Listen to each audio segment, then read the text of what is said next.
നമുക്ക് അലീനയുടെയും മനുഷ്യങ്ങളുടെയും വരാൻ പോകുന്ന ദിവസങ്ങളെ നല്ലൊരു കഥ കേട്ടാലോ? വീഡിയോ ഇഷ്ടപ്പെടുവാണെങ്കിൽ ഒന്ന് ലൈക്ക് ചെയ്ത് ഹൈപ്പ് ചെയ്യാൻ മറക്കരുത്. അതോടൊപ്പം തന്നെ ആദ്യമായി കാണുന്നവരാണെങ്കിൽ സബ്സ്ക്രൈബ് ചെയ്യാനും മറക്കരുത് കേട്ടോ. അങ്ങനെ എന്താണെങ്കിലും വൈജയന്തി വീട്ടിലേക്ക് വന്നാലും കുട്ടികളുടെയൊക്കെ മാറ്റം അത് വൈജയന്തിയെ വല്ലാതെ അത്ഭുതപ്പെടുത്തുന്നുണ്ടായിരുന്നു. കാരണം വൈജയന്തി ഇങ്ങനെയൊന്നും പ്രതീക്ഷിച്ചിട്ടുണ്ടായിരുന്നില്ല. നേരത്തെ എന്ന് പറഞ്ഞിട്ടുണ്ടെങ്കിൽ എല്ലാം അവരോട് പറഞ്ഞു കൊടുക്കണം, അത് ചെയ്യുക ഇത് ചെയ്യുക, അല്ലെങ്കിൽ സ്കൂള് വിട്ട് വന്നിട്ടുണ്ടെങ്കിൽ ഭാഗം കാര്യങ്ങളൊക്കെ അവിടെ ഇട്ടിട്ട് അവരവരുടെ വഴിക്ക് നടക്കും. പക്ഷെ ഇപ്പോഴങ്ങനെയല്ല. കൃഷ്ണമോളാണെങ്കിലും ബബിതയാണെങ്കിലും രോഹിത്താണെങ്കിലും അവരുടേതായ കാര്യങ്ങളെല്ലാം നോക്കുന്നുണ്ട്. അതുമാത്രമല്ല വീട്ടിലെ എല്ലാ കാര്യങ്ങളും നല്ല അടുക്കും ചിട്ടയോടും കൂടി ചെയ്യുന്നുണ്ട്. അതെല്ലാം കണ്ടുകഴിഞ്ഞപ്പോൾ വൈജയ്ക്കൊരു അന്താളിപ്പായിരുന്നു. ചോറ് വെക്കുന്നു, കറി വെക്കുന്നു, വീടെല്ലാം തൂത്തുടയ്ക്കുന്നു, മുറ്റം അടിച്ചു വാരുന്നു, ബാലേന്ദ്രന്റെ കാര്യങ്ങൾ നോക്കുന്നു. ഇതൊക്കെ എങ്ങനെ? കുറച്ച് ദിവസം താനിവിടുന്ന് മാറി നിന്നപ്പോൾ ഇവിടെ എന്തൊക്കെയാ സംഭവിച്ചിരിക്കുന്നത്? അത് വൈജയന്തിയെ വല്ലാതെ അത്ഭുതപ്പെടുത്തിയിട്ടുണ്ടായിരുന്നു. വൈജയന്തി ഒരിക്കലും ഇങ്ങനെയൊന്നും പ്രതീക്ഷിച്ചിട്ടുണ്ടായിരുന്നില്ല. അലീനയാണ് എല്ലാത്തിനും പിന്നിൽ നിന്നുള്ള കാര്യം വൈജയന്തിക്ക് മനസ്സിലായി. പക്ഷെ അതങ്ങോട്ട് ഉൾക്കൊള്ളാനായിട്ട് വൈജയന്തിക്ക് ഒട്ടും സാധിക്കുന്നുണ്ടായിരുന്നില്ല. നല്ല കാര്യമാണ് കുട്ടികൾ ചെയ്യുന്നെങ്കിലും അത് അവളാണല്ലോ പഠിപ്പിച്ചത്. അതുകൊണ്ട് വൈജയ്ക്ക് അതുപോലും ദേഷ്യമായിരുന്നു. പക്ഷെ കുട്ടികൾ വൈജയെ മൈൻഡ് പോലും ചെയ്തില്ല. കാരണം അവർ ചെയ്യേണ്ടതായ കാര്യങ്ങൾ അവർ ചെയ്യുന്നുണ്ടായിരുന്നു. അല്ലെങ്കിൽ അതെ, വൈജ അവിടെ ഉണ്ട്, വൈജ അങ്ങനെ പറയും ഇങ്ങനെ പറയും, അതൊന്നും മൈൻഡ് ചെയ്യാതെയായിരുന്നു അവരവരുടേതായ കാര്യങ്ങളൊക്കെ ചെയ്തുകൊണ്ടിരുന്നത്. ആ സമയത്ത് അലീനയ്ക്ക് നല്ല ടെൻഷൻ ഉണ്ടായിരുന്നു. കാരണം വലിയൊരു വീട്ടിൽ എന്താ ഏതാ എങ്ങനെയൊന്നും അറിയത്തില്ല. ഒടുവിലൊരു ദിവസം അലീനയോട് സ്റ്റാൻലി പറഞ്ഞു, അതെ നമുക്കൊന്ന് പുറത്തു പോവാം, പുറത്തൊന്ന് പോയി തോട്ടമൊക്കെ ഒന്ന് കണ്ടിട്ട് വരാമെന്ന് പറഞ്ഞു. അപ്പം അലീനയ്ക്കൊരു ആശ്വാസമായിരുന്നു. കാരണം ആ കൊട്ടാരം പോലെ വീട്ടിൽ ഇടയ്ക്ക് അലീനയ്ക്ക് ഒത്തിരി വിഷമം തോന്നിക്കഴിയുമ്പോൾ അലീന പുറത്തേക്കൊക്കെ ഇറങ്ങി വരും. എന്നിട്ട് അവിടെയുള്ള പ്രാക്കൂട്ടിനിടയിൽ പോയിരിക്കും. പിന്നെ നായ്ക്കളെയൊക്കെ കൊഞ്ചിക്കും, അവരോട് കുറച്ചു നേരം സംസാരിക്കും. അപ്പോഴാണ് അലീനയ്ക്കൊരു സമാധാനമാകുന്നത്. വന്നിട്ട് 1-2 ദിവസം ആയിട്ടുള്ളെങ്കിലും അലീനയ്ക്ക് വല്ലാത്തൊരു വീർപ്പുമുട്ടലാണ് അവിടെ. കാരണം ഒന്നും അങ്ങോട്ട് സെറ്റായി വരുന്നില്ല. കുറച്ച് ജോലിക്കാരും പിന്നെ അവരെയൊക്കെ നോക്കാനായിട്ടൊരാളും എല്ലാം കൂടെ ആകുമ്പോഴത്തേനും അലീനയ്ക്ക് വല്ലാത്തൊരു ബുദ്ധിമുട്ട്. എന്ത് ചെയ്യണമെന്നറിയില്ല. കടപ്പാട്ട് വീട്ടിലാണെങ്കിൽ ഇങ്ങനെയൊന്നും ആയിരുന്നില്ല. അലീനയ്ക്ക് പിടിപ്പത് പണിയുണ്ട്. അപ്പം സമയം പോകുന്നത് പോലും അറിയില്ല. പക്ഷെ ഇവിടെ വന്ന് അങ്ങനെയൊന്നും ഇല്ലല്ലോ. നേരത്തെ പോയി ഫുഡ് കഴിക്കുക, കിടക്കണേ കിടക്കാം, നടക്കണേ നടക്കാം, അത്രയൊക്കെ തന്നെ. അങ്ങനെ എന്താണെങ്കിലും അലീനയെ വിളിച്ചുകൊണ്ട് സ്റ്റാൻലി തോട്ടം കാണിക്കാൻ പോവാണ്. അപ്പം 150 ഏക്കറുണ്ട് റബ്ബർ തോട്ടം. ഒരു കുന്നിഞ്ചേരും ഇതെല്ലാം കൂടെ കണ്ടു കഴിഞ്ഞപ്പോഴത്തേനും അലീന ഒരു അത്ഭുതത്തോട് കൂടിയിട്ടാണ് നോക്കുന്നത്. അങ്ങനെ കാർ ഓടിച്ച് പോകുന്ന സമയത്ത് സ്റ്റാൻലി കുറെ കാര്യങ്ങളൊക്കെ സംസാരിക്കുന്നുണ്ട്. ആ തോട്ടത്തെക്കുറിച്ചെല്ലാം സംസാരിക്കുന്നുണ്ട്. അങ്ങനെ അവിടെ കൊണ്ട് വണ്ടി നിർത്തിയിട്ട് അലീനയോട് ഇറങ്ങാൻ പറഞ്ഞു. അലീന ഇറങ്ങിക്കഴിഞ്ഞപ്പോഴത്തേന് സ്റ്റാൻലി ഓരോ കാര്യങ്ങളിങ്ങനെ അലീനയ്ക്ക് പറഞ്ഞു കൊടുക്കുകയാണ്. എല്ലാം കണ്ടും കേട്ടും അലീന വന്നു. ആദ്യത്തെ സംഭവമാണ്. അലീനയ്ക്ക് ഇതൊന്നും പരിചയമുള്ള കാര്യമല്ലോ. പിന്നീട് അലീന ചോദിച്ചു, അല്ല ഈ തോട്ടത്തിൽ നിന്ന് കുറെ പൈസ കിട്ടുമായിരിക്കും എന്ന് ചോദിച്ചു. പിന്നല്ലാതെ നീ എന്താ അങ്ങനെ ചോദിച്ചെന്ന് ചോദിച്ചു. അല്ല എത്ര രൂപ കിട്ടും അതൊന്നും പറയാൻ പറ്റില്ല, ലക്ഷങ്ങൾ കിട്ടും. ചില സമയത്ത് റബ്ബറിന് വില കൂടുതലാണെങ്കിൽ കുറെ പൈസ കിട്ടും. കുറേ തോട്ടത്തിന് വേണ്ടിയിട്ട് മുടക്കും, പണിക്കാർക്ക് കൊടുക്കണം, പിന്നെ സേവ് ചെയ്യും, അങ്ങനെയൊക്കെ കുറെ കാര്യങ്ങൾ പറഞ്ഞു. അല്ല സംഭാവനകളൊന്നും കൊടുക്കാറില്ല എന്ന് ചോദിച്ചു. കാരണം അലീനയുടെ സ്വഭാവമല്ലേ. അത് കേട്ടപ്പോൾ സ്റ്റാൻലി പറഞ്ഞു, കൊടുക്കാറുണ്ടല്ലോ, രാഷ്ട്രീയക്കാർക്ക് കൊടുക്കാറുണ്ട്, പിന്നെ പള്ളിയിലും പിന്നെ അതുപോലെയുള്ള വരുന്ന ആൾക്കാർക്ക് അങ്ങനെയൊക്കെ കൊടുക്കാറുണ്ട്. അല്ല ഇത്രയും പണമൊക്കെ ഉണ്ടാക്കുന്നതല്ലേ, പൈസയൊക്കെ കിട്ടുന്നതല്ലേ, അപ്പം പിന്നെ അനാഥാലയത്തിനൊന്നും കൊടുക്കാറില്ല എന്ന് ചോദിച്ചു. അനാഥാലയത്തിനോ? ഞാനെന്തിനാ അനാഥാലയത്തിന് കൊടുക്കുന്നത്? അതൊന്നും എൻ്റെ ആവശ്യമല്ല, എൻ്റെ കാര്യമല്ല.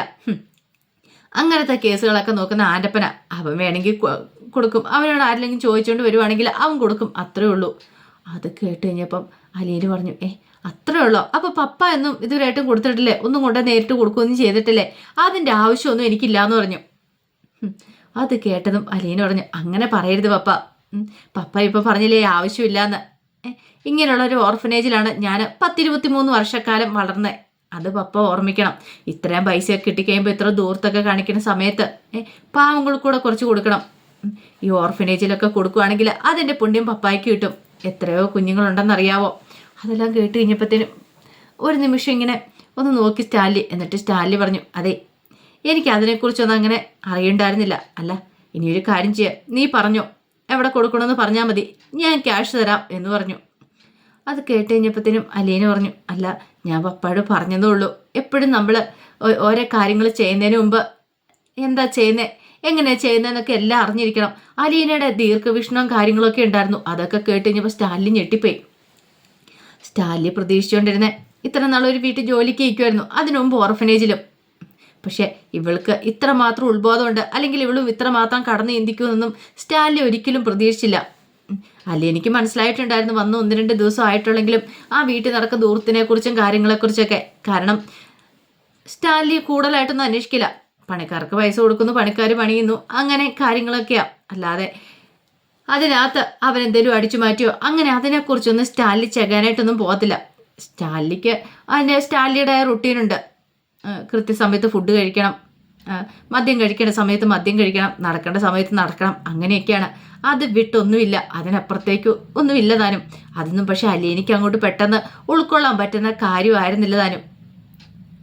അങ്ങനെ അവർ തോട്ടമെല്ലാം വന്നു കഴിഞ്ഞപ്പോഴത്തേനും ആൻ്റപ്പം വിളിച്ചിട്ട് പറഞ്ഞു, അതെ കേണൽ സാബനെ വിളിച്ചിട്ടില്ലെന്നും പറഞ്ഞുകൊണ്ട് എന്നെ കേണൽ സാബൻ്റെ അച്ഛൻ വിളിച്ചിട്ടുണ്ടായിരുന്നു പറഞ്ഞു. എന്നിട്ടോ നീ എന്ത് പറഞ്ഞു?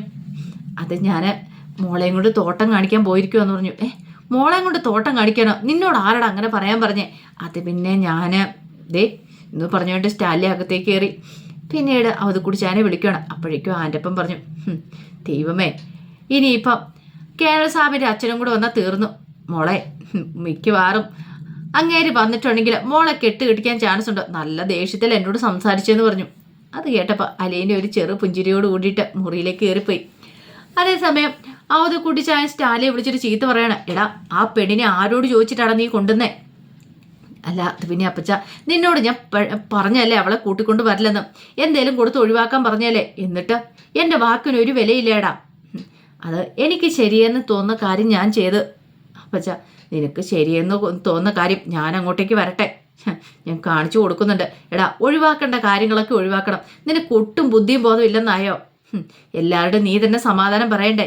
നിന്റെ മോളാന്നുള്ള കാര്യം അറിഞ്ഞു കഴിയുമ്പോഴത്തേനും നിന്റെ ഭാര്യ വീട്ടുകാർ ആ പള്ളിക്കാരോട് ഫ്രണ്ട്സിനോട് അങ്ങനെ എല്ലാവരുടെയും എങ്ങനെ സമാധാനം പറയണം? ഇതിനു മുമ്പുണ്ടായ ഒരു അവിഹിത സന്ധതയെന്ന് പറയണ്ടേ? അപ്പച്ച അതൊക്കെ ഞാൻ നോക്കിക്കോളാം. അപ്പച്ചനാന്ന് ഓർത്ത് ടെൻഷൻ അടിക്കണ്ട, ഞാനങ്ങോട്ട് വരട്ടെ, കാണിച്ചു തരാന്നൊക്കെ അത് കുടിച്ചായും പറഞ്ഞു.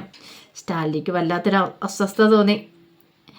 അലീന വിചാരിച്ചു തൻ്റെ കാര്യത്തിലൊരു തീരുമാനമായി. ഇനിയിപ്പം തൻ്റെ വല്യപ്പച്ചൻ വന്നു കഴിയുമ്പോൾ തന്നെ ഇവിടുന്ന് പറഞ്ഞു വിടുമെന്ന്. അങ്ങനെ പിറ്റേ ദിവസം രാവിലെ തന്നെ അവത് കുടിച്ചാൻ വരുവാണ്.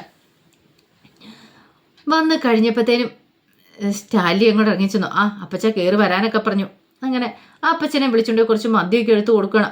അപ്പോഴേക്കും അവത് കുടിച്ചാനെ നോക്കിയിട്ട് പറഞ്ഞു, നീ എന്നെ മദ്യം തന്ന് ഒതുക്കാനൊന്നും നോക്കണ്ടെന്ന് പറഞ്ഞു. എന്തിയേ അവളെവിടെയെന്ന് ചോദിച്ചു. അവളവിടെ ഉണ്ട്.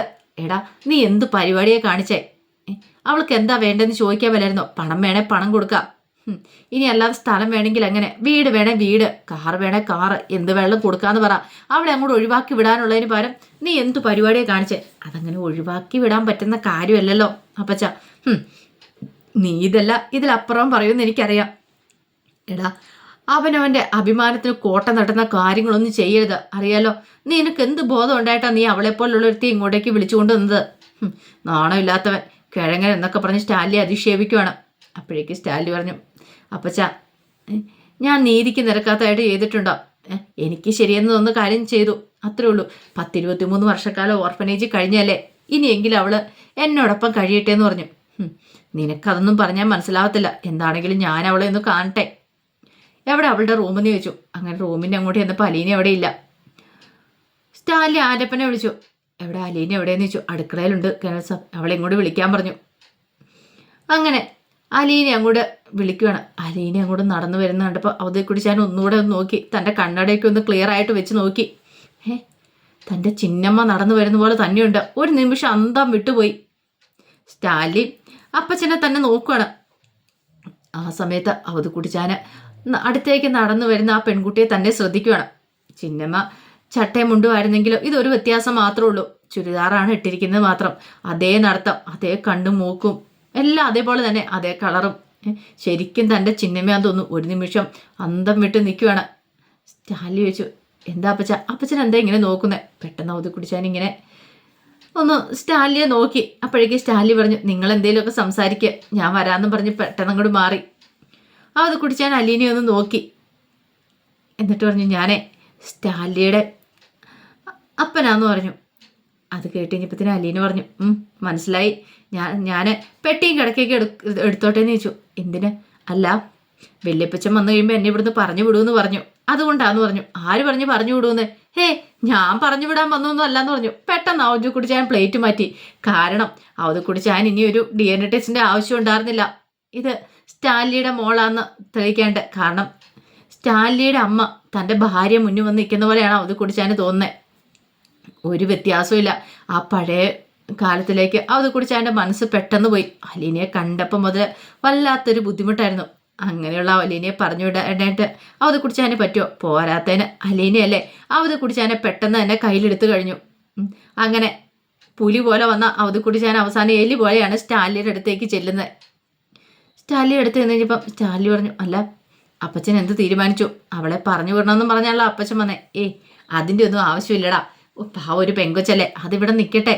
അല്ല അപ്പച്ചൻ ഇങ്ങനെയൊന്നും ആയിരുന്നില്ല പറഞ്ഞേ. അത് പിന്നെ ഞാൻ അപ്പോഴെന്തൊക്കെയോ പറഞ്ഞു, പക്ഷെ ഇപ്പോഴെന്ത് പറ്റി? അതിവിടെ നിന്നോട്ടേന്നേ, നമുക്ക് പ്രത്യേകിച്ച് ദോഷമൊന്നും ഇല്ലല്ലോ എന്ന് പറഞ്ഞു. അപ്പം ഇത്ര സമയം അപ്പച്ചൻ ഇങ്ങനെയൊന്നും അല്ല പറഞ്ഞേ. അപ്പച്ചൻ നേരെ പ്ലേറ്റ് മാറ്റിയല്ലേന്ന് ചോദിച്ചു. അവധക്കുട്ടിച്ചാനാണെങ്കിൽ അലീനെ കണ്ടിട്ടും മതി വരുന്നുണ്ടായിരുന്നില്ല. കാരണം സംസാരിക്കുമ്പോഴൊക്കെ തൻ്റെ ചിന്നമ്മയുടെ അതേ സംസാരം തന്നെയാണ്. പക്ഷേ വാക്കുകളിലൊക്കെ ഇച്ചിരി ഖനമുണ്ടെന്ന് മാത്രം. പക്ഷേ എങ്കിൽ നല്ല ഭംഗിയുണ്ട് കാണാനായിട്ട്. അതൊക്കെ ഓർക്കുമ്പോഴത്തേനും അവധക്കുടിച്ചാൻ അലീനെ പറഞ്ഞു വിടാനായിട്ട് തോന്നുമോ? തൻ്റെ കൊച്ചുമോളാണെന്നുള്ള കാര്യത്തിൽ ഒരു സംശയം ഉണ്ടായിരുന്നില്ല താനും. ഇതേ സമയം കുട്ടികളെ ഇങ്ങനെ വിട്ടിട്ട് കാര്യമില്ലെന്ന് വൈജിക്ക് തോന്നി. അലീനയുടെ റൂൾസും റെഗുലേഷൻസും ഒക്കെ മാറ്റിയെടുക്കണം. കാരണം കുട്ടികൾ അവർക്ക് അവരുടേതായ ടൈം ടേബിളും കാര്യങ്ങളൊക്കെ ഉണ്ട്. അവർ കൃത്യം രാവിലെ തന്നെ എഴുന്നേക്കുന്നു, 5:30 മണിക്ക് എഴുന്നേക്കുന്നു. കൃഷ്ണമോളും ഭവിതയൊക്കെ അടുക്കളയിലേക്ക് വരുന്നു. എല്ലാവരും കൂടി ഒരുമിച്ച് ചേർന്ന് ജോലികൾ ചെയ്യുന്നു. അതുപോലെ തന്നെയായിരുന്നു രോഹിത്തും അവരോടൊപ്പം സഹായിക്കുന്നു. അതൊക്കെ വൈജയന്തിക്ക് പുത്തനൊരു കാഴ്ച തന്നെയായിരുന്നു. അതുമാത്രമല്ല, സ്കൂളിൽ പോകുന്ന സമയത്ത് അവർക്ക് ഫുഡ് എടുത്ത് കൊടുക്കുന്നു. ചിലപ്പോൾ കഴിക്കാൻ സമയം കിട്ടിയില്ലെങ്കിൽ വാരി കൊടുക്കുന്നവരെ രോഹിത്ത് ചെയ്യും. അതൊക്കെ കണ്ടു കഴിഞ്ഞപ്പോൾ വൈജയന്തിക്ക് സഹിച്ചില്ല. ഒടുവിൽ വൈജയന്തി രോഹിത്തിനെ തടഞ്ഞു. നീ ഒരാണാണ്, നീ അടുക്കള കയറേണ്ട കാര്യമൊന്നുമില്ല, നീ എന്തിനാ അടുക്കള കയറുന്നേ എന്നൊക്കെ പറഞ്ഞുകൊണ്ട്. അത് കേട്ടതും കൃഷ്ണമോളും ഭവിത എതിർത്തു. ആണാന്നും പറഞ്ഞ് അടുക്കള കയറി നിർത്തൊന്നും സംഭവിക്കാനൊന്നും പോകുന്നില്ല. അപ്പോഴേക്കും പറഞ്ഞു, നിന്റെ അച്ഛൻ കയറിയിട്ടുണ്ടോ ഇതുവരെ? ഇല്ലല്ലോ, ഇവിടെ ജോലിക്കാരില്ലാത്ത സമയത്ത് ഞാൻ തന്നെ വെച്ച് വിളമ്പി തന്നെ. അതെ, അമ്മ കൂടുതലൊന്നും പറയണ്ട, അമ്മ അടുക്കള കയറി ജോലിയൊന്നും ചെയ്യുന്നില്ലല്ലോ, ജോലിക്കാരിയല്ലേ ചെയ്തുകൊണ്ടിരുന്നേന്ന് ചോദിച്ചു. അതെ, ഇന്നു മുതൽ ഞാൻ ചെയ്തോളാം, എനിക്കൊരു ജോലിക്കാരുടെ ആവശ്യമില്ല എന്ന് പറഞ്ഞു. അങ്ങനെ വൈജയന്തി അടുക്കള കയറിക്കോളാന്ന് പറഞ്ഞുകൊണ്ട് വൈജയന്തി കയറാനായിട്ട് ഒരുങ്ങുവാണ്. കാരണം ഇതങ്ങനെ വെറുതെ വിട്ടിട്ട് കാര്യമില്ല. അലീനയുടെ റൂൾസ് റെഗുലേഷൻസ് ഒന്നും ഇവിടെ വേണ്ട. അവൾ പോയപ്പം അതും കൂടെ കൊണ്ടുപോയിക്കോട്ടെ, തൻ്റെ മക്കൾ താൻ പറയുന്ന അനുസരിച്ചാൽ മതി എന്നൊക്കെ ഒരു ചിന്തയായിരുന്നു. പക്ഷെ കുട്ടികൾ അനുസരിക്കുമോ? അവര് വൈജയന്തി പറയുന്ന കേട്ടാലും കേട്ടിരുന്ന ഭാഗത്തിൽ അങ്ങോട്ടേക്ക് പോകത്തുള്ളൂ. കാരണം വൈജയന്തിയോട് അവർക്ക് ദേഷ്യമായി തുടങ്ങിയിട്ടുണ്ടായിരുന്നു. അലീനയെ പറഞ്ഞു വിട്ടതിൻ്റെ ആ ദേഷ്യം അവർക്ക് അത് ഇങ്ങനെയൊക്കെയല്ലേ പ്രകടിപ്പിക്കാനായിട്ട് പറ്റത്തുള്ളൂ. അപ്പോൾ അതിൻ്റെ കഥകളൊക്കെയാണ് നമ്മളിനി വരുന്ന ദിവസം കാണാൻ പോകുന്നത്. അത് മാത്രമല്ല, ബാലേന്ദ്രൻ അടങ്ങിയിരിക്കുമോ? ബാലേന്ദ്രൻ പ്രതികാരം ചെയ്യാൻ തുടങ്ങും ഇഞ്ചിഞ്ചായിട്ട്. കാരണം ഒറ്റയടിക്ക് വൈജയന്തിയെ തീർക്കില്ല, ഇഞ്ചിഞ്ചായിട്ട് വൈജയന്തിയെ തീർക്കുള്ളൂ. കാരണം പറയാനുള്ള കാര്യങ്ങളൊക്കെ കുറേശ്ശെയായിട്ട് ഡോസ് കൊടുത്ത് വൈജയന്തി അങ്ങ് തീർക്കാനായിട്ടാണ് ബാലേന്ദ്രൻ്റെ ഉദ്ദേശം. അത് മാത്രമല്ല, ഒരു കാരണവശാലും വൈജയന്തിയോട് ഒരു കോംപ്രമൈസിനില്ലാന്ന് ബാലേന്ദ്രൻ തീരുമാനിച്ചും കഴിഞ്ഞിട്ടുണ്ടായിരുന്നു. അലീനയെ പറഞ്ഞു വിട്ടതിൻ്റെ ദേഷ്യം അത് ബാലേന്ദ്രൻ്റെ മനസ്സിലുണ്ടായിരുന്നല്ലോ. അപ്പോൾ അതിൻ്റെ കഥകളൊക്കെയാണ് കാണാൻ പോകുന്നത്. എന്താണെങ്കിലും ഇനിയിപ്പോൾ അലീനയെ ഓടിക്കാനായിട്ട് സ്റ്റാൻലിയുടെ ഭാര്യ വീട്ടുകാർ വരുന്നുണ്ട്. പക്ഷേ അവരെയൊക്കെ ഈ പറയുന്ന അവധക്കുടിച്ചാനും സ്റ്റാൻലിയൊക്കെ ചേർന്ന് ഓടിച്ചും വിടുന്നുണ്ട്. അപ്പോൾ അതിൻ്റെ കഥകളൊക്കെ നമുക്ക് എല്ലാവർക്കും കാത്തിരിക്കാം കേട്ടോ. ഒരിക്കൽ കൂടി എല്ലാവർക്കും ശുഭദിനം നേർന്നുകൊണ്ട് നിർത്തുന്നു. നന്ദി.